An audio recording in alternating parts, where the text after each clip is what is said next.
These are stone lithographs, so this is a 200-year-old process, and they're hand printed. I draw, I compose the image, and then I draw it directly onto stone, various materials. It's got a different look to drawing and a different look to painting. So it's got the feeling of the stone. It's an ancient limestone. It's got a slightly grained surface, so the toning, say on the shading, it's good. It does shading really well, but it also does beautiful wash areas. And then the colours are printed separately. So each one takes me a long time. They take me nearly a month each, really, by the time I do once I've done the whole thing. I've done work that relates to Greek vase painting for a long time. So the stories of the characters in the goddesses or gods are quite strong in my head. And the thing is that when stuff happens in the world, then it just naturally gets a reflection. I naturally find links because of the presence of those stories in my head. So I've done other work to do with colonisation and history, so it ends up relating to the classics.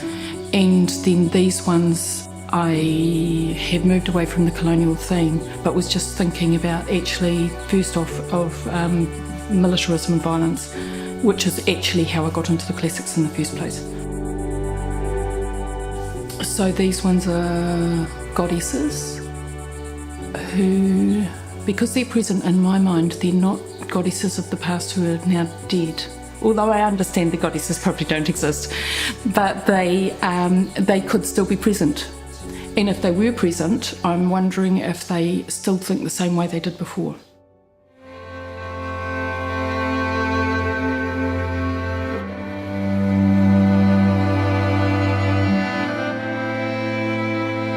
Artemis, who's called in Roman the Diana, she's the hunting goddess, and she has a close relationship with the natural world and both hunts and looks after animals.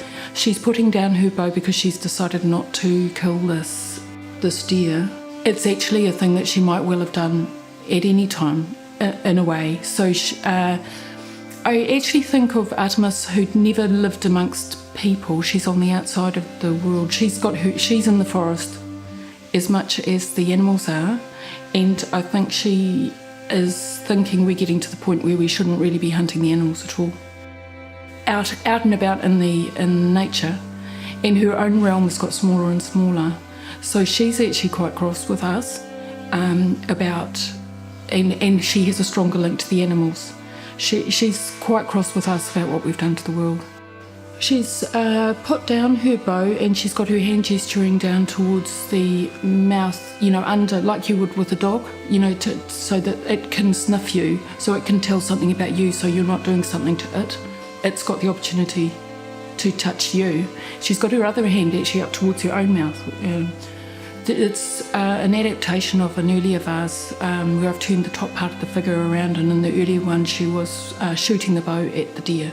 She's wearing a hide, an animal hide. It's actually is a deer. So she's out in nature. I've also made it in the greeny blue colour. She's got an association with the moon, and so I've got it in the kind of green colour of nature, a bit towards night time.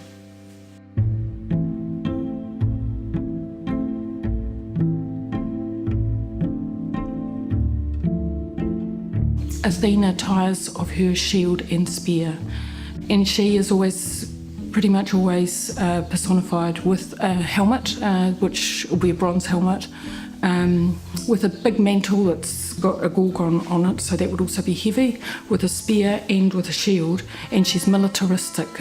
She's a virgin goddess, and her name is around Athens, and she was very entrenched into the idea of Athens when it became more imperial, which is a neat fit for imperial things, say, to do with the United States. So idea for the Athena came up when I was listening about another bomb strike somewhere in a village in the Middle East, where the rooting out of the destruction of the whole village in order to get some rebels or rebel forces was justified, and what that would all mean. And I just wondered, the White House looks a lot like a Greek temple, and Athena is often represented on those types of buildings. Whether she really would keep her mouth zipped like the Queen of England, or whether she's got an opinion, and whether she still wants to stand up there and support that. So that was the initial feeling, and I just had a feeling that she might want to walk away and at least be able to rethink and not be always put out as the representer of the power structure.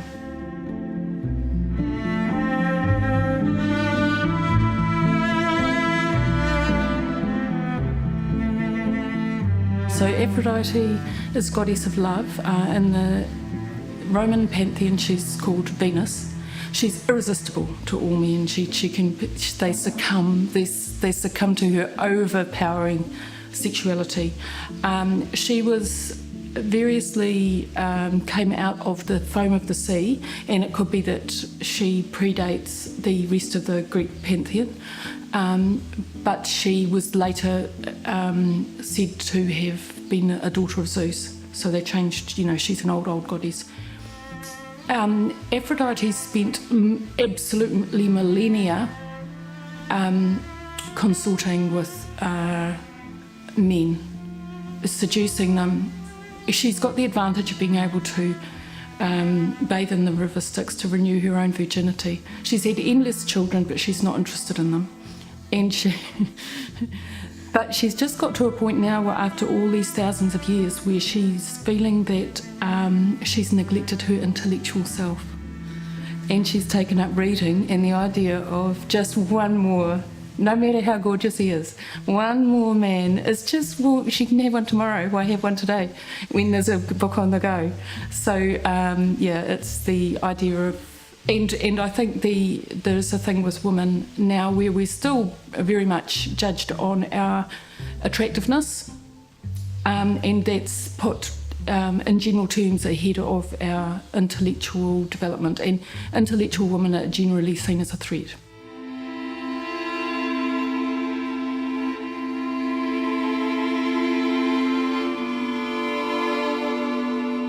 Hera is really unlikable.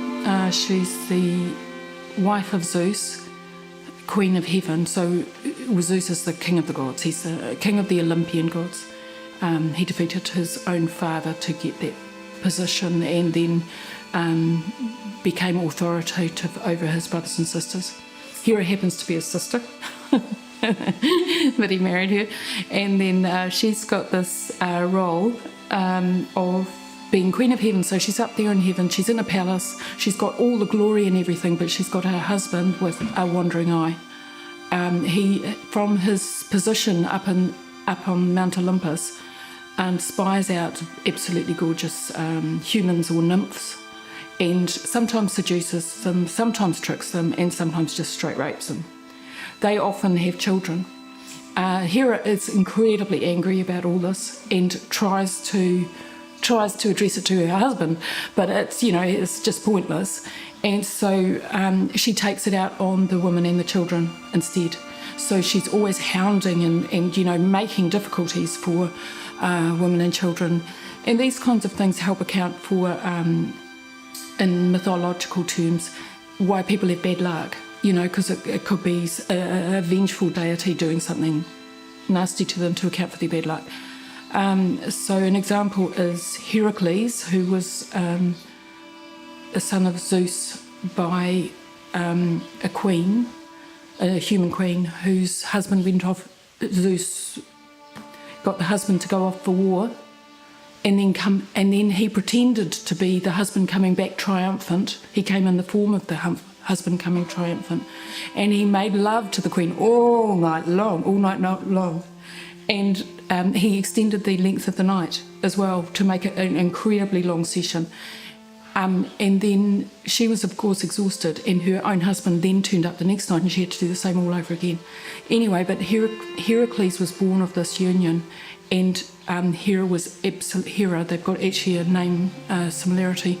She was absolutely furious, and but for some reason she was forced to breastfeed this child, and because he was very strong, even from a baby infant, he actually kind of sucked so hard it really hurt, and she wrenched him away, and the milk spurted out across the whole heavens, and that's why we've got the Milky Way. I feel after the trouble with them being immortal is this didn't all end a couple of thousand years ago. They're still stuck there in Mount Olympus over and over again, the same thing happening, and I just feel that she could consider getting out of the marriage, walking away from it and deciding to be a different person. And she never really had a chance to be a better woman because she was always stuck in this marriage.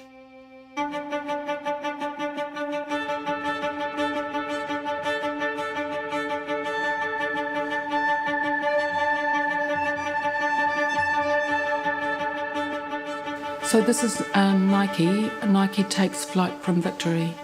And this was actually the second image I thought of for the series because it relates to the Athena image. Nike is the goddess of victory, and my development of how I feel about that image actually comes from thoughts about colonisation and understanding in the Taranaki Wars what victory for one side meant for the other side. And it was actually pretty much the same as in the Greek times, that when one side became victorious, they did basically three things. They killed the men, they raped the women, and they enslaved people. In colonial terms, it becomes a different type of enslavement because it's actually about forcing people, taking away their economic base, so they're forced into low wages. But in old times, they were just simply taken away.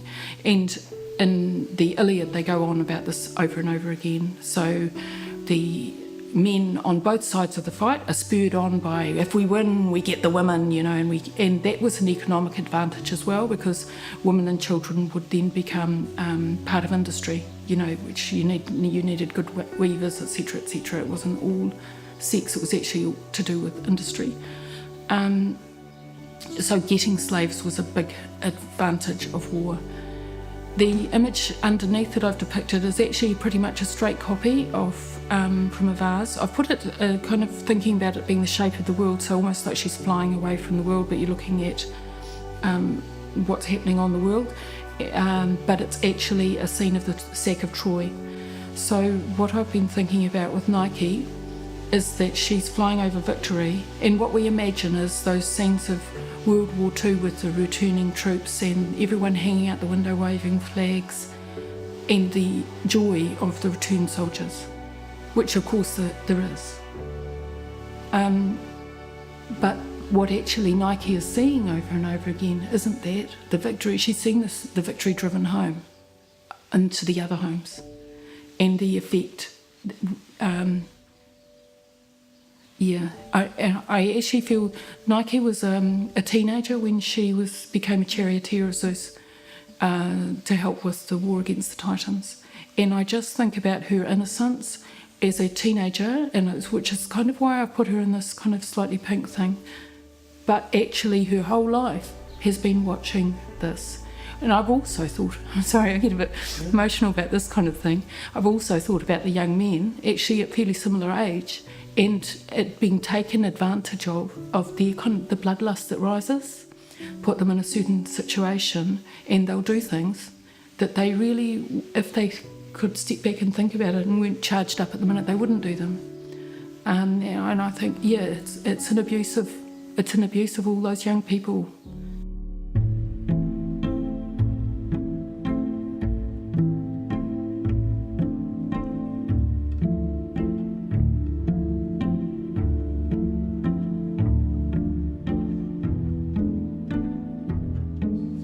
This is Demeter and Persephone. Demeter is an Olympian goddess, and I'd left her out of the main series. I did know why I'd left her out of the main series, was that she had already turned away from what she was supposed to do. She'd already done it in ancient times. Her story is, she's also a sister of Zeus, and although Zeus married Hera, he had a child by Demeter called Persephone. Demeter is the goddess of the crops and agriculture, so she's the goddess of what is yielded from the earth. And she became the Roman goddess Ceres, so where we get the word cereal. Hades, who's the god of the underworld, had desire grow in himself for the young Persephone as she became a teenager and, became of marriageable age.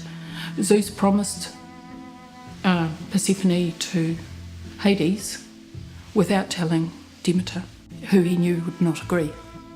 Hades waited for a moment when Persephone was walking through a flowery meadow, and he rose up out of the ground in a golden chariot through the flowery meadow, snatched her and took her away.